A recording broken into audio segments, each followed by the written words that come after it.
Kung nakatanggap ka ng YouTube warning at binigyan ka ng 7 days para mag-appeal, isang maling step lang, pwede kang ma-demonetize permanently. Kaya sa video na to, ituturo ko sa iyo ang tamang, updated, at safe na paraan ng pag-a-appeal, step by step, pati yung exact process na ginawa ko sa client ko na na-approve agad ang appeal. Bago tayo dumiretso sa process, linawin muna natin, ang 7-day reused content appeal ay hindi ordinaryong review. Ito yung final chance mo para patunayan sa YouTube na original ang gawa mo at hindi ka basta nagre-re-upload. Kung nagtataka ka bakit bigla kang nagkaroon ng reused content warning, don't panic, nangyayari talaga ito kahit sa ibang creators. Kaya ang gagawin natin ngayon, gaguide kita step by step, kasama ang tamang appeal video, ano ang dapat sabihin, ano ang dapat iwasan, at yung pinaka-importanteng rule na karamihan ay hindi alam. Step number 1, i-check mo muna ang email na pinadala ni YouTube. Dito mo makikita kung bakit ka na-flag. Hanapin mo yung linya na nagsasabing, your channel has been flagged for reused content. Kasama rin dito yung mga general reasons tulad ng lack of original commentary, compilation type content, minimal transformation, reused clips from other sources, automated or repetitive uploads. Basahin mo ng mabuti, dahil ito mismo ang magiging basehan ng explanation mo sa appeal video. Step number 2, punta ka sa YouTube Studio. Sa left side, click Earn, tapos Earn on YouTube. Dito makikita mo ang pinaka-updated status ng channel mo. Kapag reused content ka talaga, may lalabas na message na your channel will be suspended from the YouTube Partner Program on date. Kung kailan ka mawawalan na ng ads o maaalis ka na sa YPP, ito ay 7 days from the date na pinadalhan ka ng notification ni YouTube na mayroon kang reused content.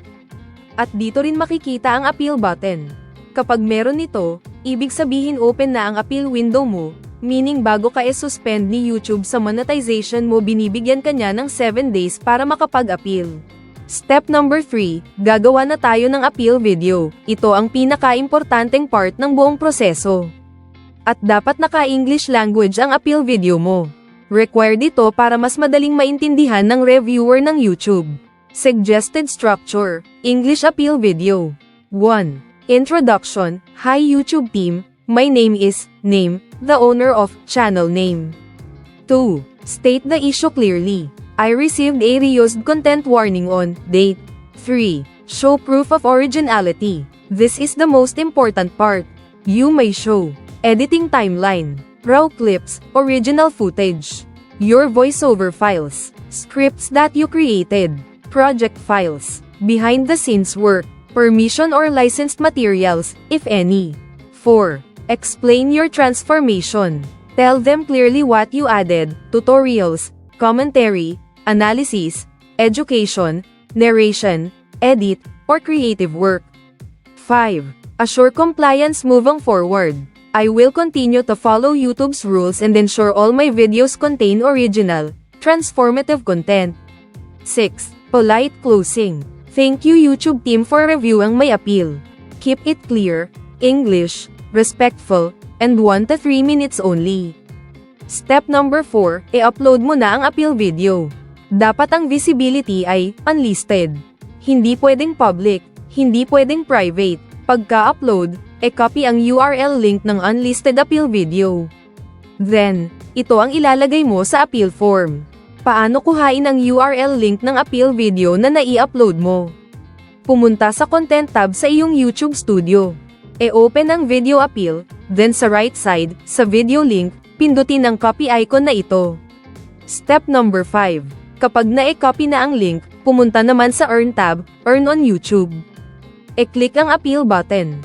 Mag-pop up na ang Submit an Appeal Form. Then, click Next. Dito sa number 2, dito ilalagay ang URL link ng appeal video. I-click itong box para may paste ang nai-copy na link. At kapag nailagay na ang link, dito sa Please Confirm, put check ang I understand that I should not delete this video in the future. I understand that if I submit an appeal for this suspension, I cannot appeal again. Then, i-click ang Submit. At kapag nai-submit na, nakalagay na dito, your appeal submitted on, date kung kailan ka nag-appeal, we're reviewing your channel against YouTube monetization policies. What to expect after submission? After nito, hintayin mo ang reply ni YouTube. Minsan mabilis, minsan ilang araw. Basta malinaw ang proof mo at English ang explanation mo, malaki ang chance na malift ang reused content flag. Kung nakatulong sa iyo ang video na to, don't forget to like, share, at subscribe.